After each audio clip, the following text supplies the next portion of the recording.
Okay, next question is, magkano ba yung salary ko rito?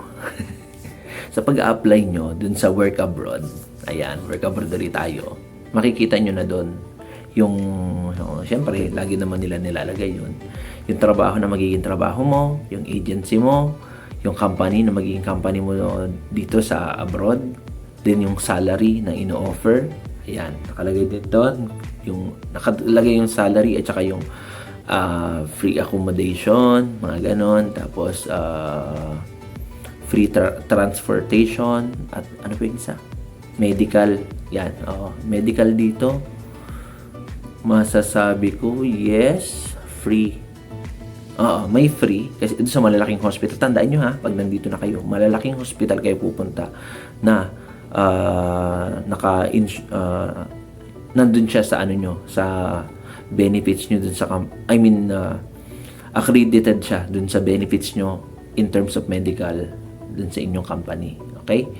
Kasi kung dun lang kayo pupunta sa mga clinic or yung maliliit lang na mga, basta maliliit lang siya, hindi siya ganun kalakihan na hospital na under nung company nyo, is discounted lang kayo. O, diba? Discounted lang. Kasi nung Delhi department ako, diba? Nung na-slice yung aking finger dun sa slicer machine. Nung pumunta ako dun sa malaking, sinend ako nung isang Arabo namin na bodyguard dun sa Almana Hospital. Kung alam niyo yung Almana Hospital dito sa Saudi, mga taga-Saudi. Ayan. Kilala yon. Malaking hospital. Wala akong binayaran. Yan. Tapos, discounted. Yun pala, discounted ka sa gamot. Pero syempre, ang mura na. Kaysa kung bumili ka sa pharmacy, ang mahal-mahal. Diba? Kaya kunin niyo yung mga ganong benefits. Okay? Medical benefits and everything. Laking bagay yun. Okay? Kung may sick leave kayo rito, gamitin nyo rin. Diba? Ganda nagagamit yun. Kasi ano mo yun, benefits mo yun. Anyway, so, go back to my second question is, magkano ba yung salary ko dito? Okay? Sabi ko nga, sa work abroad, dun pa lang makikita na. And during interview, sinasabi na yun sa'yo. Okay? Kaya, maraming mga kababayan nyo napunta rito, nagrereklamo sila. Bakit ganito lang yung sahod ko? Bakit ganito? Diba? Okay. Kuya, doon pa lang sa in-applyan mo, nakalagay na yung salary. At nakalagay na yung salary, during interview, sinabi rin yun sa'yo na ganito yung salary. So, ngayon, alam mo, di ba? And, it's between you and yourself kung tatanggapin mo o hindi. Pero dahil nangangailangan kami, ang dami ko rin ka-batch supervisor. Guys, supervisor na sila dito sa Saudi. Sila yung tinamaan ng pandemic na hindi na nakabalik. Kaya back to zero sila. Wala silang choice, tinanggap nila because we are in need that time. Okay? So, ngayon, eto na. Salary reveal na tayo. Okay? So, my salary here is 1,200 Saudi Riyal. 1,200 plus 300 Saudi Riyal. All in all, 1,500 Saudi Riyal. Mababa? Tingin nyo. It's for you to decide. Okay? So, 1,200 plus 300. Yung 300, nilalagay nila yun as food allowance. Pero all in all, 1,500. Okay? So, para sa iyo, okay ba yung 1,200? 1,200 o 1,500? Okay ba sa iyo yun? Mag-isip ka. Imagine, ako, graduate ako, tapos nagturo na ako as teacher. Pero, okay ba yun? Para sa akin, hindi ko alam kung ano yung sagot nyo. Sa akin, okay siya. Kasi, nakukuha ko siya ng buo. Plus, overtime pa. Nakukuha ko siya ng buo. And at the same time, is, napapadala ko almost 1/4. Akin na yung sobra. Ayos? Okay. I-convert natin 1,500 sa Pilipinas. Abutin siya ng 20,000 something. Mga ganun. Nagre-range ng ganun. Okay? 20 to 21,000 something like that. So 1,500. Ngayon, kung may overtime ka, abutin ka ng 1,700, 1,800, 1,900 hanggang 2,000. So magkano na yun? Mga 30,000 na. Abutin ka na ng mga 27, 28, 30,000. O, di ba? Okay na ba yun para sa'yo? Okay? Kasi yung sahod mo na yun, pag nakuha mo yun, wala ka na dong ikakat na bahay, tubig, ilaw, kuryente, yung pinaka mabigat-bigat sa lahat, aircon, tapos may wifi ka pa, di ba? Oh. I mean, sorry, nasama ko yung wifi. Ibig sabihin, hindi mo na ikakat dun yung housing yung housing mo, yung budget mo for housing. Pag sinabing housing, under na niyan ang tubig, kuryente. Di ba? So, wala ka nang ikakat na ganun. At yung pamasahe mo, wala na. Kasi libre na yung bahay dito at saka yung transpo. Okay? Kaso lang ingat ka, pag paghuli-huli ka, yari ka, iwan ka. Kasi mainitin ang ulo ng mga driver dito. Anyway, ganun ano. So, ngayon, kung inabot ng 2,000 yung 2,000 Saudi Riyal yung sinahod ko at kinonvert natin sa Pilipinas, abutin siya ng 27,000. Let's say 27,000. Yung 7,000 papadala ko yung 7,000, akin na yung 20,000. Di ba? May 20,000 na ako monthly na wala akong kinakat sa bahay. Tapos, ang maganda pa nun, naka-aircon kami. Diba?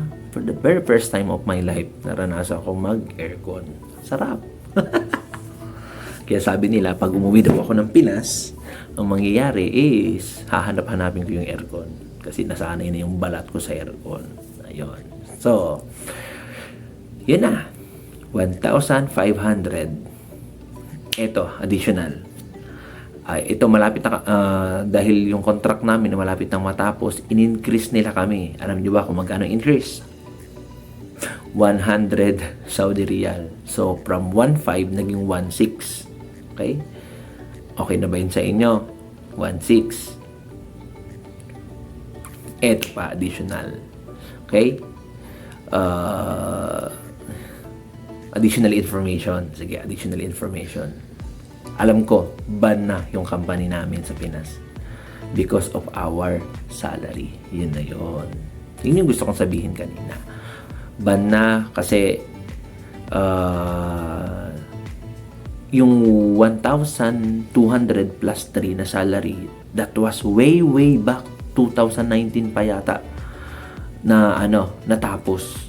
Kasi yung range na ng mga OFW na gusto mag-apply pa rito sa Saudi is nagre-range na to 1,500 plus 3. So, ibig sabihin, 1,800 na. Okay? Marami nagsasabi na itong company namin, hindi man lang nag-isip, hindi man lang niya inisip, ang dami ko nang nakuhang tao. What if ibigay ko na sa kanila yung 1,800? Hindi ito mag-aalisan. Kasi guys, halos maraming batch dun sa DLB na pinanggalingan namin. Iilan lang dun yung nagstay, yung iba nag-uwian talaga. Sa batch namin, isa lang yata yung nagstay, uwian lahat. Kahit ako, exit ako. Di ba? Why? Kasi ganun eh. Parang ganito lang yan. 100 yung increase namin.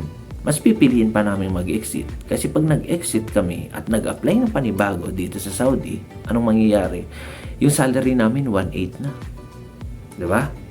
Oh, unlike yung nag-renew ka ng contract, 100 lang. Ngayon, kasi dahil nung time na nakulangan ng tao, pag kumukuha sila ng Pinoy, sa agency, may agency dito. Pag kumukuha sila ng Pinoy na agency, kasi alam nila ng mga Pinoy, tinatrabaho niyan, hindi lang isa. All around ang mga Pinoy rito.